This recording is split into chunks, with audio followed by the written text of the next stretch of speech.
morning, Stefan. Can you explain us, where are we? We're at Bare Conductive. We're on Commercial Street in London. You might even be able to hear some of the buses and so on going on past outside. And yeah, that's where we are. Okay. Good morning, Isabel. Can you tell us, we're at Bare Conductive. Yeah. How did it all start? So the company kind of was a spin out from a master's project. The four founders met, well, myself included, met while we were studying a course that's between the Royal College of Art and Imperial College London. And it came out of a student project at the RCA, which was looking into on-body and near-body electronics. And that was the motivation for the non-toxic nature.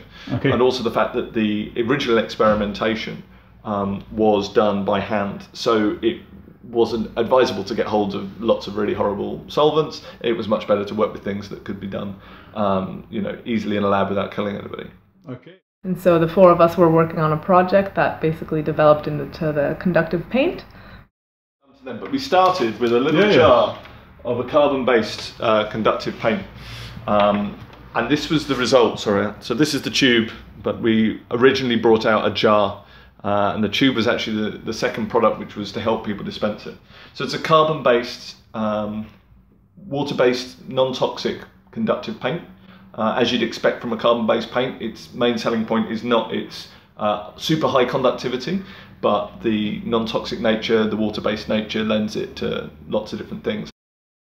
We didn't start with the idea of doing electronics necessarily. And none of us actually had a strong background in electronics, but we were interested in technology and how people interact with it, how it lives in our environment, how it's becoming more ubiquitous, and how that relationship between people and the technology that they use, kind of the digital and the analog, are moving forward in the future. At the beginning, we explored kind of the idea of putting electronics directly on the body, and so the paint kind of also stemmed from this idea of tattoos. But we quickly went away from that because we thought the scope was a bit limited, because actually if you create a paint that you can put on any surface, then that opens up the whole environment, whereas the body kind of limits you to wearables. So we were interested in this interaction with the space more than with the individual. Okay. I would say to everybody very clearly, for both legal and practical reasons, although the paint is non-toxic, and I have certainly eaten it, I wouldn't advise anybody else to eat it. Okay. I wouldn't advise anybody else to put it on their body, because it's not certified as a cosmetic. Part of going from a student project to becoming a full-fledged business was understanding that actually the cosmetics approval process was going to be fiendishly difficult, and the breadth of applications in that area was probably quite minimal. I think the fact that it's paint and looks like artist paint gets people interested in it. I mean, I still find that quite incredible that people just went, okay, jar of conductive paint, I guess I'll just experiment with that. Yeah. The tube came from that as a way of helping people to apply it more easily, so you can squeeze out from the end and use it in a manner a little bit more similar to the way you might use a pen. And people just kept doing interesting projects with this. They were doing obviously basic circuits, trying to make LEDs blink. We had people silk screening and doing kind of wallpaper with blinking LEDs in it. We had people using the paint still in its liquid form. When we were researching and trying to find other conductive paints, there are a lot of conductive paints out there, more specifically conductive inks. But a lot of these are metal-based, and therefore they require solvents to actually work, and we wanted to make a material that was easy to use. Will it be a spray, or is the material useful as a spray, or is it? You can spray it. We didn't develop a spray specifically because all you really need to do is water it down and put it in a spray nozzle, and you can spray it like that. People use it. We kept the jar, and we started with a jar, and then we developed the tube because people wanted to apply it in a different way. But we find that the jar is still the most open method because you can screen print with it, you can water it. The product invites a lot of people to do a lot of creative stuff and new stuff, and I think the non-toxicity, especially, and the water-based nature, like I say, it just makes people feel familiar with it. And so if they're not familiar with maybe electronics, the rules of physics, basic sort of circuits, if they feel familiar with the paint, they'll just try things. And practically, I mean, unisolated mains voltage aside, with a few batteries and some basic components, there's relatively little real harm you can do in experimenting and playing. What is typical resistance value? So because of different sizes, or well, so it's obviously, I mean, you can think of any the bulk resistivity of any material is related to the cross-sectional area and the length. So you can think about it in that case.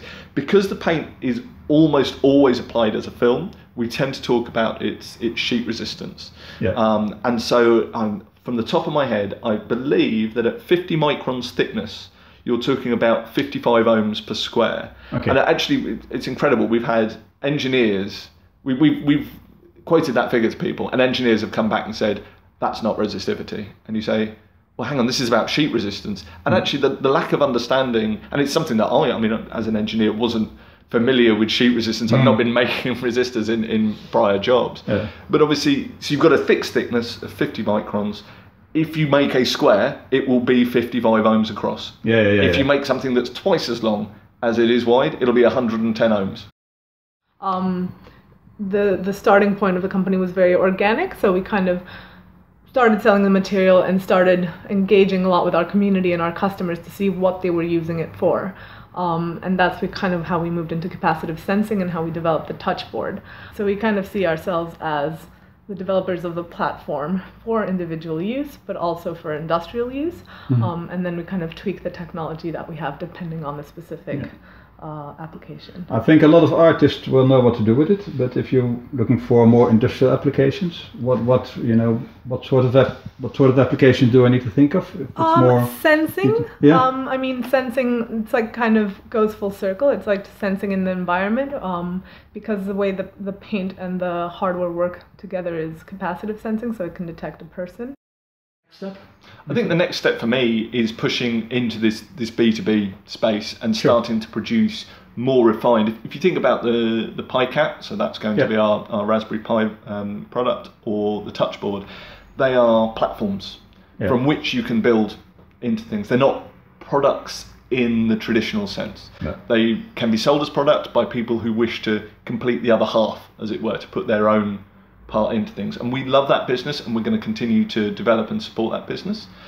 But all of the knowledge that we've built doing that helps us to be able to achieve stuff with capacitive sensing that's very attractive for business.